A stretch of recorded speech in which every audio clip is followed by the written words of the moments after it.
بسم الله الرحمن الرحيم. هنكمل مقدمتنا إيه، في المتباينات إن شاء الله. هناخد مسألة فيها فكرة شوية. طبعا أنا عاوز أنبه وهنبه كل شوية إن المقدمات يا جماعة مسائل مبسطة وسهلة جدا، بحيث إن شاء الله هناخد مقدمات في جميع دروس المناهج في أولى وتانية وتالتة إعدادي. نخلص المقدمات ديت في خلال أسبوع، وإن شاء الله ننزل بالمنهج كامل درس درس فيديو. مش عاوزكم تستعجلوا، يعني محدش يقول لي دي مسائل تافهة. لا، دي مقدمة بفهمك يعني ايه متباينة بطريقة سلسة وبطريقة سهلة. وفي نفس الوقت مش هنتعمق في مسائل كبيرة وفيها أفكار، بحيث لما نيجي نشرح الدروس يبقى احنا مرتبين أفكارنا. ادي المسائل المتباينة. قلت بفرق المتباينة عن المعادلة ازاي؟ المعادلة بلاقي فيها يساوي، انما المتباينة فيها علامة اكبر من او اصغر من او اكبر من او يساوي او اصغر من او يساوي.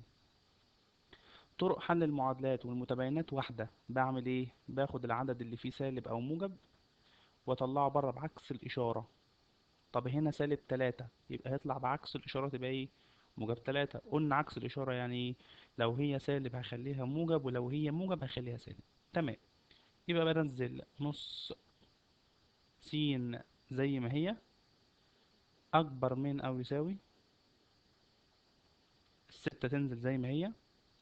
يلا طلع السالب 3 بره بعكس الإشارة، تبقى موجب 3. هيتبقى لي نص س أكبر من أو يساوي. يلا اجمع 6 زائد 3 كام؟ تمام 9. ركز بقى معايا، دي فكرة صغيرة خالص. اتفقنا ان احنا لما ما بيكونش عندي اشارات بقول له ايه؟ البعيد على القريب. ايه هو البعيد؟ البعيد عن س. ايه هو القريب؟ القريب من س، يعني لازق في س. يبقى بقول له س اهيت، والعلامة اهي. طبعا العلامات بتنزل زي ما هي.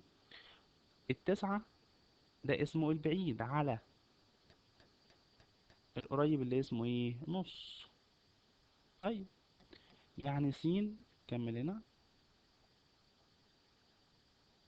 اكبر من او يساوي. في مسائل العلى بنزل الاول زي ما هو، اللي هو التسعة. طب والعلى بعمل فيها ايه؟ ايوه، بقلبها في.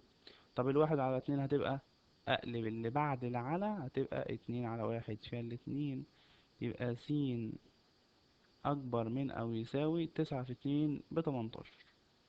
يبقى مجموعة الحل ابتدي بالكام؟ هل هاخد ال 18 معايا؟ اه طبعا. ليه هاخد ال 18 معايا؟ قال لي علشان هنا في ايه؟ يساوي. هاخد ال 18 عشان هنا في ايه؟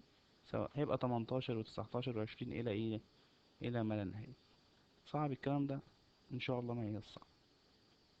السلام عليكم ورحمة الله وبركاته.